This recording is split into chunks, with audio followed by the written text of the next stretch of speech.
시간 함께 볼 하나님의 말씀은 출애굽기 38장입니다.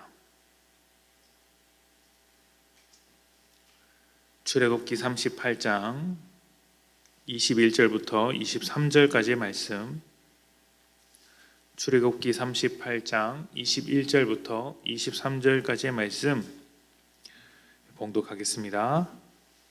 성막 곧 증거막을 위하여 레위 사람이 쓴 재료의 물목은 제사장 아론의 아들 이다말이 모세의 명령대로 계산하였으며, 유다 지파 훌의 손자요 우리의 아들인 부살렐은 여호와께서 모세에게 명령하신 모든 것을 만들었고, 단 지파 아히사막의 아들 오홀리압이 그와 함께 하였으니, 오홀리압은 재능이 있어서 조각하며 또 청색, 자색, 홍색 실과 가는 배실로 수놓은 자더라. 아멘. 성막을 만드는 이야기를 계속해서 묵상하는 중입니다. 오늘은 성막 제작에 필요한 인력과 비용 그리고 자료들에 대한 이야기가 큐티 본문에 나오는데요. 생각보다 참 많은 것들이 동원되었다라는 생각을 하게 됩니다. 이런 것을 보면 성막이든 교회든 많은 사람의 헌신과 노력 그리고 기도가 필요하다는 생각을 한 번 더 해봅니다. 교회마다 헌신하는 사람들이 많이 사라지고 있다고 이야기를 하는데, 우리 교회도 우리 스스로의 모습을 점검해 보아야 하지 않겠나 그렇게 생각을 합니다. 헌신을 할 수 없는 것인지 하지 않는 것인지, 또 하나님 나라를 세우는데 관심이 없는 것은 아닌지, 또 세상 속에서 바쁘게 살아가느라 하늘 소망을 버리는 것은 아닌지 생각해 볼 필요가 있다는 것이죠. 물론 하나님 나라를 세우는 일이 교회에만 있는 것은 아닙니다. 늘 강조드렸던 것처럼 가정에서도 세워야 하고 직장에서도 세워야 합니다. 그래서 교회의 생활에 모든 것을 이제 교회 생활에 매달리는 것은 건강한 것은 아니죠. 말씀드린 대로 이제 균형을 잡아야 합니다. 교회가 전부는 아닙니다. 하지만 교회를 외면해서도 안 됩니다. 믿음에 있어서 매우 중요한 자리를 차지하는 것이 교회이지 않겠습니까? 그러니까 그 교회도 내가 관심을 두고 섬길 수 있는 부분을 섬기고, 또 섬기지 못한다면 더욱더 열심히 기도해야 한다는 것이죠. 읽을 말씀에는 이제 성막을 만드는 데 힘을 쏟았던 인물들이 하나하나 소개되고 있습니다. 아론의 아들 이다말은 요즘식으로 말하자면 그 제작에 필요한 재고 관리, 재무 관리를 했던 사람으로 보입니다. 부살렐은 제작을 주도했고, 오홀리압은 인테리어 담당이라고 말할 수 있을 것 같습니다. 그렇게 각각 역할을 나눠 담당했습니다. 모세는 이러한 부분에서 어떤 역할을 감당했는지 잘 등장하지 않습니다. 다만 하나님의 말씀을 전했다, 이렇게만 소개되고 있습니다. 하나님의 말씀을 전할 뿐 나머지 모든 역할은 백성 중에서 뽑아서 그 사람들이 감당하도록 했던 것이죠. 또 실력은 있는 사람, 또 달란트를 가진 사람이 그 분야에서 섬기도록 했던 것입니다. 교회라는 것도 성막을 만드는 것과 비슷하다고 생각합니다. 바울의 말대로 씨를 뿌린 것은 바울 자신이지만 물을 준 것은 아볼로라고 하였습니다.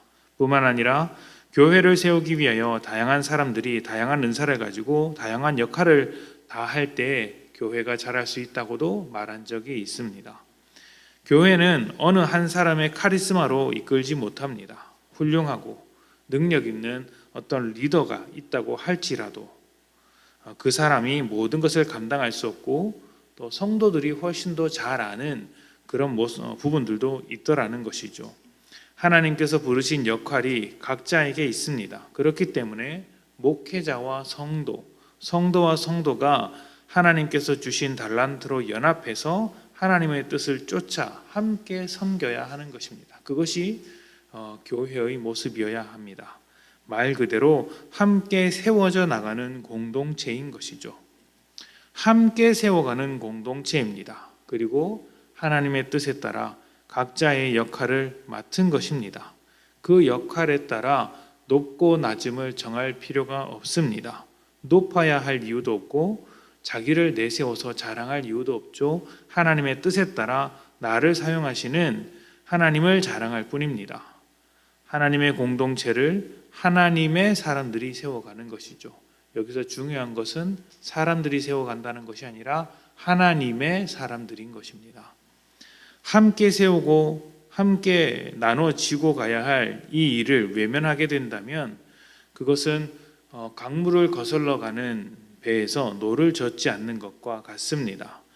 여러 사람이 노를 젓는 가운데 나만 하지 않으면 어떻게 될까요? 배가 가라앉을 것입니다. 처음에는 가긴 하겠죠. 내가 노를 젓지 않는다고 해서 티가 나지는 않을 것입니다. 다른 사람이 다 젓고 있으니 가기는 할 것이고 내가 쉬고 있는 것, 내가 하지 않는 것이 티는 나지 않을 것입니다. 하지만 시간이 지날수록 과부하가 걸리고 힘은 빠지며 점점 노를 젓지 않는 사람들이 많아지게 될 것입니다. 그러면 배가 멈추게 되고 강물에 떠밀려 가라앉게 되겠죠. 세상의 물살을 거슬러 가야 할 교회는 목회자만이 아니라 성도들의 노젓기가 필요합니다. 함께 세워가는 것이죠. 하나님께서 공동체로 부르신 것은 함께 만들어가기 위한 것이지 공동체 속에 숨으라고 부르신 것은 아닙니다.